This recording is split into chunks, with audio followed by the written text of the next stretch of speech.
శ్రీ మాత్రే నమః. మన గంటావూరు బీసీ కాలనీలో వెలిసినటువంటి శ్రీ శ్రీ శ్రీ తిరుపతి గంగమ్మ దేవస్థానంలో చొల్లంగి అమావాస్య, మౌని అమావాస్య అని కూడా అంటారు.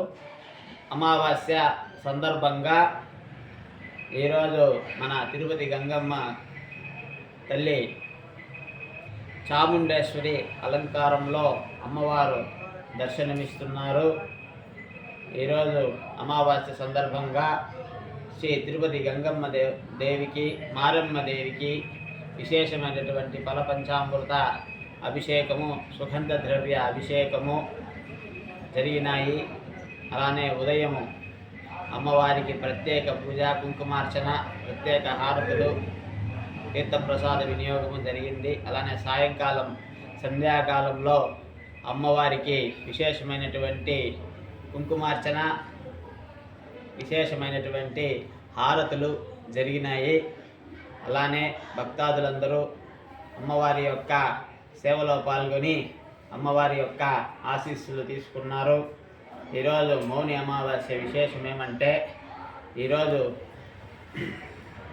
చాలా ప్రసిద్ధమైనటువంటి అమావాస్య. మనకు దీనిని తై అమావాస్య అని కూడా అంటారు. ఈరోజు విశేషముగా పితృదేవత ఆరాధన, శాఖాదానము, కూష్మాండ దానము, దీపదానము, కుంభదానము అలాంటివి పితృదేవతల స్మరణతో చేస్తే చాలా బాగుంటుంది. అలానే వారి యొక్క పితృదేవత అనుగ్రహం కలుగుతుంది. అలానే ఏదైనా మనిషి యొక్క మానసిక రుగ్మతలు, వారి యొక్క సర్వవిధ దోషాలు తొలగాలంటే ఈరోజు అమావాస్య చాలా విశేషమైనటువంటి ఫలితాన్ని ఇస్తుంది.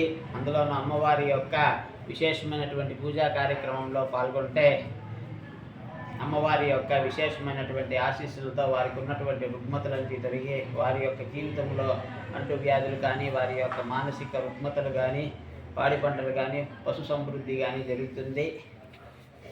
ఇలాంటి రోజు అమ్మవారిని దర్శనం చేసుకుంటే అమ్మవారి యొక్క కృపకు పాత్రలు అయితే చాలా బాగుంటుంది. శ్రీమాత్రే నమః.